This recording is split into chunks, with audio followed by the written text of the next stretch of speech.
Hello বন্ধুরা, welcome to my channel drawing dreams. দেখো, আজকে আমি নিয়ে চলে এসেছি, সামনেই মহালয়া, তোমরা জানো। তো মহালয়াতে সবাই তর্পণ করতে যায়, অনেকেই আর কি তর্পণ করতে যায়। সেইটাকে মাথায় রেখে আমি ড্রয়িংটা করেছি। তো আমি একটা লাইন টেনে নিয়েছি সোজা করে, এবং একটু সাইড করে লাইন টেনে নিয়েছি, এবং তাতে দেখো মাঝখান থেকে আমি একটুখানি চুল কার্লি মতন করে নিয়ে এবং ইউর মতন মুখটাকে করে নিয়েছি, এবং তাতে আমি তোমরা জানো থার্ড আই থাকে, এবং দুটো নর্মাল চোখ এবং একটা থার্ড আই থাকে, সেইটা করে নিয়েছি। নাকটাও দেখো আমি সুন্দর করে ইউর মতন করে দুদিক থেকে করে নিয়েছি, এবং নাকে নথ থাকে সেটাও তোমরা জানো। এবার দেখো আমি মুখটাও করে নিয়েছি। এই দেখো আমরা এই স্ট্রাকচার একদম সিম্পল ভাবে কিন্তু আমরা ড্রয়িংটাকে করে নিচ্ছি, ঠিক আছে। এবারে একটুখানি আই বল যেগুলো আর কি ভেতর, সেটাকেও আমরা ড্রয়িং করে নেব। আমি ফাইনালি ড্রয়িংটা হবে আমাদের স্কেচ পেন দিয়ে। তো দেখো দুদিক থেকে চুল করে দিয়েছি, এবং একটু সিনারি দিয়েছি, যে দূরের একটু গাছপালা আর কি দেখা যাচ্ছে সেটা দিয়েছি। এবং আমি এখানে দুটো ফিগার এঁকেছি ঠিকই, তবে একটা ফিগার আমি একটু সাইড করব, কারণ অনেকটা ক্লোজ হয়ে গেছে। তো ফিগারগুলোকে আমি জাস্ট যেরকম আমি করাই, মুখটা এল করে, তারপরে পেছন দিকটা মাথাটা একটুখানি হাফ ওভেলের মতন করে, হাফ আর বডিটা আমরা ইউ করে, উল্টো ইউ করে করে নিচ্ছি, এবং একজন হাত জোড়ো করে প্রণাম করছে এবং আরেকজন জল দিচ্ছে, সেটা করে করে নিয়েছি। এবারে দেখো আমরা স্কেচ পেন দিয়ে আঁকাটাকে প্রমিনেন্ট করছি। তো দুদিক থেকে দেখো মাথার চুল টুল, এবার আমার মনে হয় তোমাদের বুঝতেও সুবিধা হবে একটুখানি। তোমরা এটা আমি যেভাবে করেছি, তো তোমরা একটুখানি স্ক্রিনটাকে বড় করে নিও, তাহলে তোমাদের বুঝতে সুবিধা হবে। এবার দেখো প্রত্যেকটার আউটলাইন ড্রয়িংগুলো আমরা করে নিচ্ছি। নাকটাও করে নিচ্ছি।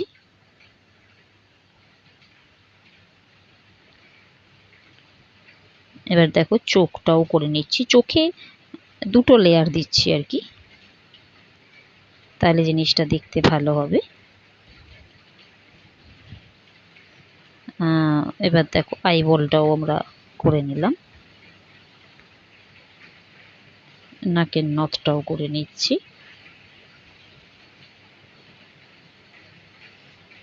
মুখটা যেহেতু একটু হাসি মুখ থেকে থাকি, তাই তোমরা জানো নর্মালি আমরা স্মাইলি করতে গেলে যেরকম হাসি মুখটা আর কি করে থাকি, সেইভাবেই আমরা করে মাঝখান থেকে দাগটাকে টেনে তারপর ওপর থেকে আর নিচ থেকে ঠোঁটটাকে এঁকে দেব। এবার দেখো সিনারিতেও আমি গাছপালা করে নিয়েছি। এবারে দেখো মানুষের মুখ করছি। তোমরা দেখো একটুখানি চুল, কান, নাক, চোখ সব করার পর এবারে আমি ইউ করে জাস্ট একটা আউটলাইন ফিগার ধরেছিলাম। এবারে আমি আস্তে আস্তে মানুষটার ফিগারটা দেখো এখানে আমরা বডিটা যে ড্রয়িং করছি, তোমরা তো জানো যে তর্পণ সাধারণত স্নান করে বা ডুব দিয়ে তারপরেই তর্পণ করা হয়। তো আমরা দুটো হাত দেখো উপরের দিকে করে দিয়েছি, যেখান থেকে জল ফেলছে আর কি। এবং সব থেকে বড় ব্যাপারটা, যেহেতু খালি গা আছে, তাই বডির স্ট্রাকচারটা সেইভাবেই আমরা করলাম। আর এটি একটি নর্মাল লোক করেছি বাঁদিকেরটা, আর ডান দিকে আমি একজন ওই পুরোহিত ধরনের, টিকিধারী পুরোহিত যেরকম হয়ে থাকে তা সেই রকম ভাবেই এঁকে নিয়েছি। তা দেখো উনি আবার প্রণাম করছেন হাত জোড় করে, ঠিক আছে। তো সেই ফিগারটাও আমরা ওইভাবে এঁকে নিচ্ছি।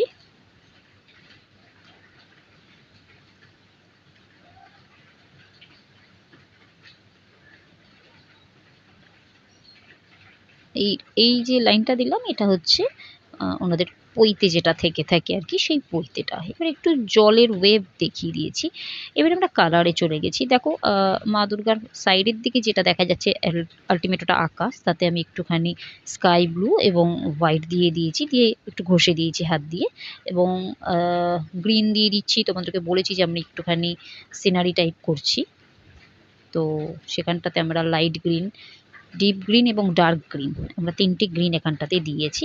নিচের দিকে যে একটু ল্যান্ড দেখাচ্ছি সেখানে একটু ইয়েলো দিয়ে, লাইট গ্রিন দিয়ে একটু হাত দিয়ে ঘষে দিচ্ছি। এবারে আমি দেখো কয়েকটা লাইন টেনে ওখানে একটু কাশফুল দেখিয়ে দিয়েছি। তোমরা তো জানো যে এই সময় কাশফুলের প্রচুর কাশফুল দেখা যায়, তো সামান্য একটু কাশফুল দেখিয়ে দিয়েছি। এবারে আমি মা দুর্গার মুখের কালারে কিন্তু চলে গেছি। তো দেখো আমি এখানটাতে যে কালারটা ইউজ করেছি, স্কারলেট কালারটা আমি ইউজ করেছি। এছাড়া আমি রেড কালারও ইউজ করব, প্রাইমারি রেড যেটা।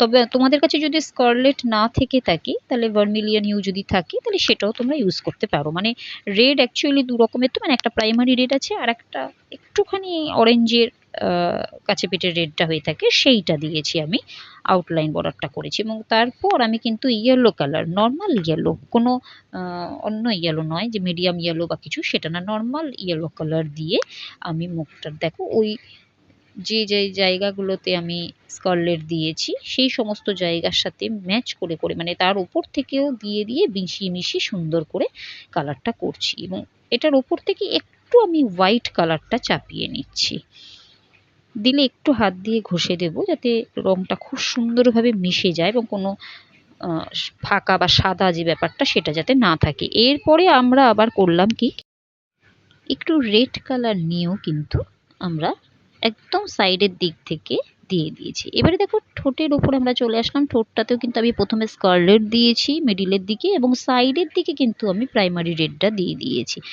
হ্যাঁ, এবার হাসি মুখের যেরকম একটা স্ট্রাকচার হয়ে থাকে সেটা করেছি। এবারে আমার হাতে যেটা আছে সেটা হচ্ছে glass marker, black glass marker. আমি কিন্তু ব্ল্যাক কালার দিয়ে করি না, কারণ তাহলে ঘেটে যাওয়ার চান্স থাকতে পারে। তাই ব্ল্যাক কালারের যে গ্লাস মার্কার পেন্সিল দিয়ে আইব্রুটা করেছি। চোখটাকেও এমন সুন্দর করে একটু মোটা মোটা করেই করছি যাতে করে বেশ ভালো লাগে দেখতে। এবং দেখো দুদিক থেকে গ্লাস মার্কার একটু কালো দিয়ে একটু রেড কালার মাঝখানে দিয়ে আবার আমরা গ্লাস মার্কার দিয়ে কালোটা মিশিয়ে দিচ্ছি। এবার দেখো টিপটা করে দিলাম লাল রঙের, আর ওপরের যে থার্ড আই যেটা সেটাকেও আমরা সুন্দর করে দিলাম। এবারে আমরা চোখের মনিটা করছি, একদম সাইডে ব্ল্যাক, একটু রেড দিয়ে, তারপরে মাঝখানে আমরা আবার একটু ব্ল্যাক দিয়ে একটুখানি হোয়াইট করে ফাঁকা রেখে দিচ্ছি, এতে করে চোখটা দেখতে খুব সুন্দর লাগবে। এবারে আমি চুলটাকে কালার করে নিচ্ছি। আমি কিন্তু ব্রাউন কালারটা আগে চুলের মধ্যে দিয়ে নেব, তারপর থেকে আমি কালোটা দেব, যেহেতু মা দুর্গার চুলটা একটুখানি খুব সুন্দর কার্লি হেয়ার হয়ে থাকে, তো সেই হিসেবে আমি আজকে ব্রাউন কালারটা দিয়ে তারপর থেকে কার্লি হেয়ারের জন্য আমি ব্ল্যাক কালারটা দেব। আচ্ছা, এবারে আমরা চলে আসছি, দেখো মানুষের ফিগারে চলে আসছি। মানুষের ফিগারে কিন্তু তোমরা জানো, এর আগেও আমার ভিডিও দেখে থাকলে দেখবে যে আমি একটু ব্রাউন কালার দিয়ে নিয়েছি, আর ওটা দিই শুধুমাত্র লাইট অ্যান্ড শেডের জন্য। বডির কালার যেটা হয়ে থাকে স্কিন কালার দিয়ে নিয়েছি, মাথার চুল একটুখানি ডার্ক ব্রাউন, এবং তারপরে আমি আবার গ্লাস মার্কার দিয়েই কিন্তু চুলগুলো করছি, এবং চোখ নাক মুখগুলো আমি একটু গ্লাস মার্কার দিয়ে প্রমিনেন্ট করছি। এবারে আমি চলে আসছি জলে। দেখো জলে আমি একদম সিম্পল ব্লু কালার যেটা আর কি স্কাই ব্লু, সেই কালারটা আগে একবার দিয়ে দিচ্ছি, এবং যেখানটাতে ওরা দাঁড়িয়ে আছে একটুখানি দেখো জলের একটা ওয়েভ, সেই জায়গাগুলো একটু ওই কালার দিয়ে একটু ডিপ করে দিয়েছি। এবারে আমি হাত দিয়ে একটু ঘষে দিচ্ছি। এবার দেখো ল্যান্ডের নিচের দিক থেকে আমি একটুখানি স্যাপ গ্রিন কালার দিয়ে তার উপর দিয়ে একটু পার্সিয়ান ব্লু কালার দিয়ে আবার একটু হাত দিয়ে ঘষে নিচ্ছি, যাতে করে ওই যে গাছগুলোর ছায়াটা পড়েছে সেটা যাতে বোঝা যায়। এবারে দেখো ওখানটাতে তোমরা কাশফুল আমি এঁকেছিলাম, সেই কাশফুলের ডাঁটগুলো আমি এঁকে দিলাম, এবং একটু ওই গ্লাস মার্কার দিয়ে একটু পেছন দিকের মানে ডার্ক ব্যাপারটা নিয়ে চলে আসলাম। এবারে দেখো জল পড়ছে, তারও একটা ওয়েভ হচ্ছে, এবং মানুষগুলো তো যেহেতু আছে তারও একটা ওয়েভ আছে, সেই ওয়েভটাকে আমি সুন্দর করে পার্সিয়ান ব্লু দিয়ে দেখিয়ে দিলাম। তো দেখো এভাবে করছি। এবারে আমি রেড কালার দিয়ে সিঁদুরটা পরিয়ে দিয়েছি মায়ের মাথায়, এবং আমি ব্ল্যাক কালার দিয়ে এবারে কার্লি হেয়ারটাকে আমি করে যাচ্ছি। এটা করতে করতে আমি বলে রাখি, যদি আমার ড্রয়িং ভালো লেগে থাকে তাহলে অতি অবশ্যই লাইক করবে তোমরা। দেখো কিভাবে আমি কালারটা করছি। শেয়ার করো এবং ভালো লেগে থাকলে অবশ্যই সাবস্ক্রাইব করো। আমার অন্যান্য সমস্ত ভিডিও তোমরা এই চ্যানেলে পেয়ে যাবে। সাবস্ক্রাইব করলে আমার নতুন নতুন ভিডিও আসলে সেটার নোটিফিকেশনও দিয়ে দেবে। তো তোমাদের কেমন লাগলো আঁকাটা জানিও, কমেন্টে কিছু লিখো। এবং যদি তোমরা অন্য ধরনের কিছু আঁকা চাও, কী ধরনের আঁকা চাইছো সেটা আমাকে কমেন্টে লিখেও জানাতে পারো। দেখো এবার আমি জাস্ট একটুখানি আলো ছায়ার খেলা এবং একটু প্রমিনেন্ট করে দিলেই আমার আঁকাটা শেষ হয়ে যাবে।